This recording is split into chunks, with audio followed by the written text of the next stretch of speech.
lighter in flavor and lighter on the stomach. So, they were really trying to satisfy those cravings.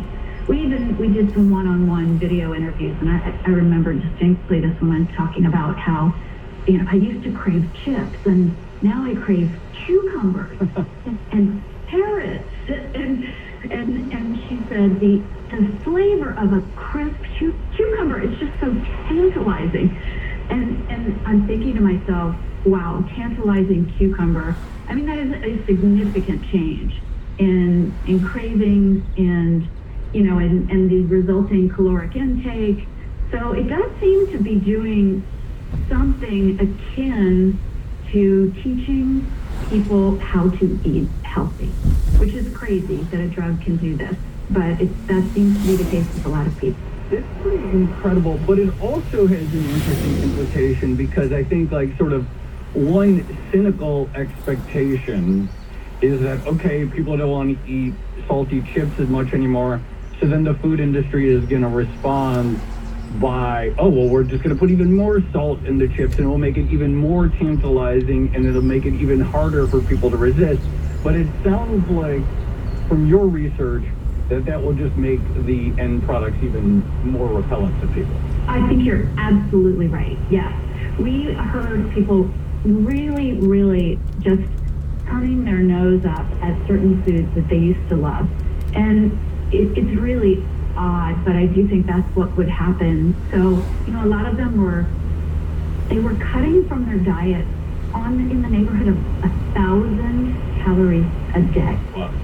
And that's crazy. Like for most people, that's half of the calories or a third of the calories that you're consuming. So, that results in you having to make decisions about what is going to be my calorie consumption based on the fact that it is so much less. I'm really going to make those calories count. And so, that just gets at the fact that, I think you said at the beginning, like, people want interesting food, people want delicious food. In the case of the folks that we heard from, just a lot less of it. Oh, where does that leave, say, a potato chip maker? Right. Because it seems like if people aren't craving salty food anymore, it seems unlikely that a maker of potato chips is going to suddenly substitute their offerings with something like cucumbers. Absolutely. You're totally right. I cannot imagine that happening. Of course, it takes a different distribution channel and different buyers in the grocery store. And yeah, that's not going to happen. But we're in the innovation business. And so what you could see potentially happening is that these makers of chips, for example, would create portion sizes that are much smaller. Perhaps instead of increasing the sodium, they reduce the sodium. Perhaps they do chips that have some vegetables blended into their tortilla chip dough, something like that, to give it a little bit more fiber, to help with the GI stuff, to give it a little more nutrient density.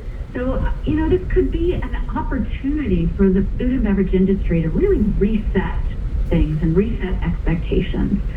If you think back to the size of a snack bag 30 years ago, or the size of a hamburger 30 years ago, or the size of a bagel, they were all so much smaller.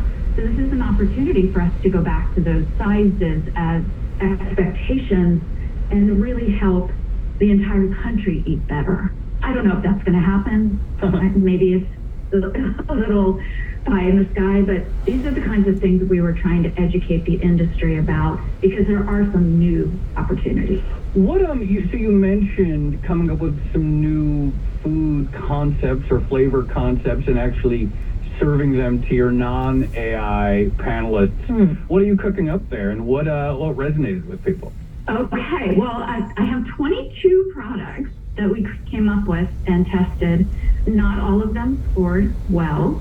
For example, the one that we created that was about trying to tame nausea with ginger, that one bombed. Bombed. Okay. Totally. Well, However, good to bomb early before a nationwide launch, I guess. So, yeah.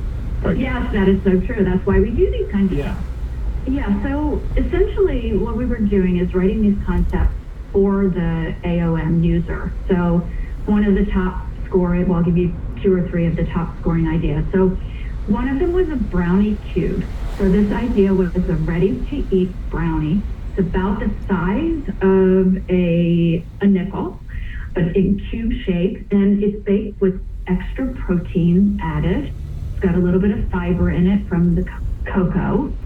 And it's basically kind of a one-bite indulgence. And that really resonated, I think, again, because when your gastric emptying is slowing down, you really just don't have room to eat a whole brownie.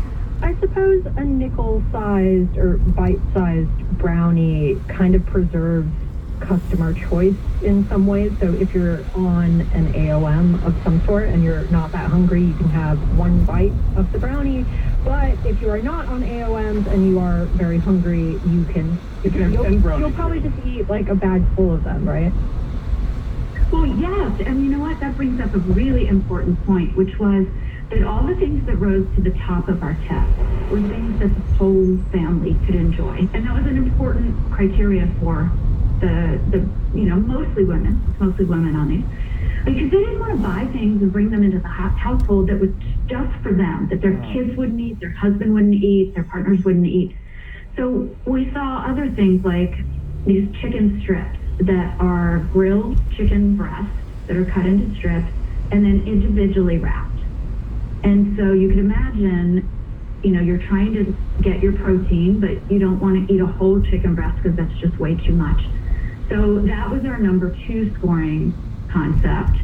And it just makes so much sense, because if you can't eat a whole chicken breast, you really probably don't want to cook one and then cut it up yourself. So this was a refrigerated product that you could take it out of the refrigerator and snack on it cold, or heat it up and put it in a tortilla.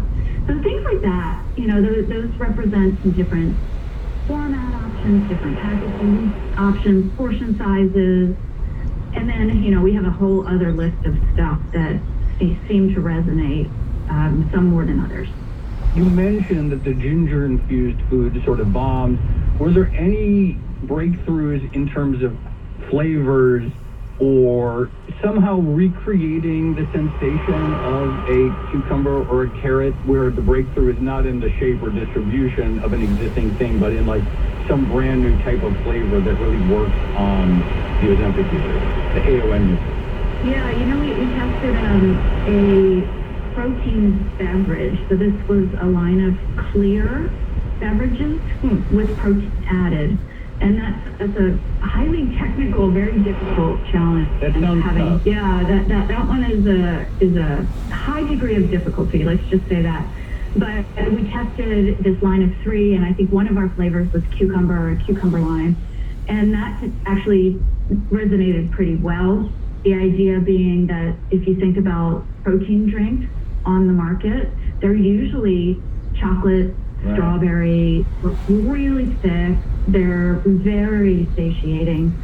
And the idea of using the clear protein in these lighter cucumber flavors and other light citrus flavors was that you would appeal to the more hydrating, refreshing kind of experience, but still get some protein. So yeah, I think that is actually something that would resonate just because of the flavor, because it's not chocolate or, even though number 1 scoring product was brownies. So you said something else that made me think that the best scoring products really were very familiar. And I think that just gets at consumer behavior around food, because we like to say consumers want a foot in the familiar, and taking one step out of the familiar to buy something really innovative is okay, but to take that second step out of the familiar is really disorienting. Just building on this point, I'd love to hear from you what the sort of evolution of a new food product or flavor actually is, like from start to finish. Do people come up with ideas for completely brand new foreign things and build them out from there, or is it more taking something that already exists and trying to improve on it in some way. Could you maybe walk us through that process? The answer is yes, all of the above. So we have worked on things as novel as creating a roast and ground coffee without coffee beans. And that product is now in the market. And what's it made out of? I have to ask. We actually tested dozens and dozens of upcycled ingredients. Where we ended up was date seeds. It turns out that they work incredibly well as a replacement for coffee beans. More to come from our conversation with Barb Stuckey, Chief Innovation and Marketing Officer at Matson. We're talking about how food companies are going to deal with the new suite of GLP-1 weight loss drugs. I'm Tracy Alloway. I'm Jill Weisenthal, and this is Outlaws on Bloomberg Radio. To hear all of our episodes in full, be sure to subscribe to the podcast on your favorite platform.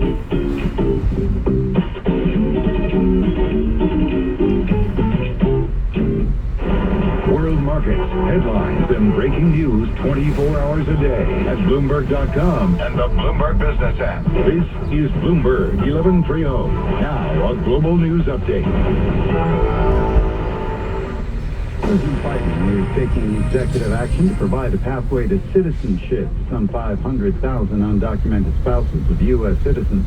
Biden announced the plan Tuesday while marking the 12th anniversary of the DACA program at the White House. The executive order allows non-citizens who've been in the country for at least 10 years and are married to a U.S. citizen to apply for permanent residence without leaving the country. Justin Timberlake is out of jail after being arrested on suspicion of driving while intoxicated in the Hamptons on Monday night. Pop superstar was arraigned and released from custody yesterday morning. Baseball legend Willie Mays is being mourned. He died Tuesday afternoon at the age of 93. The Say Hey Kid played 20-plus years, most of them with the San Francisco Giants, and made 24 All-Star teams. Won 2 National League MVP awards and 12 Gold Gloves. I'm Michael Kastner. From the Bloomberg Newsroom, I'm Scott Carr. Some of the stories we're following this morning: Virginia's Republican primary between 5th District Congressman Bob Good and challenger State Senator John McGuire was still too close to call last night, with about 90% of votes counted. Support from former President Donald Trump, who called for Good's ouster after Good did not initially support him for president.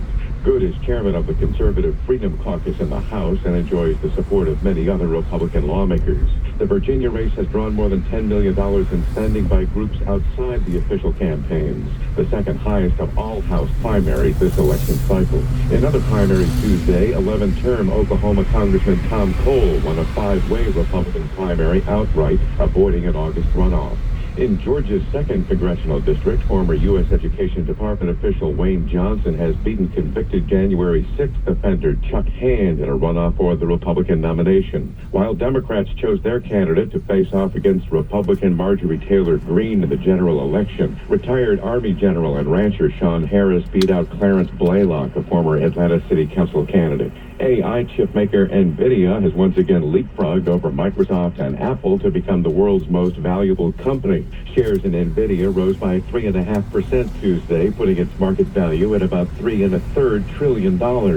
And that was enough to push the NASDAQ and S&P to new records. All 3 major averages saw gains Tuesday, but the gains ranged from near flat to 0.25%.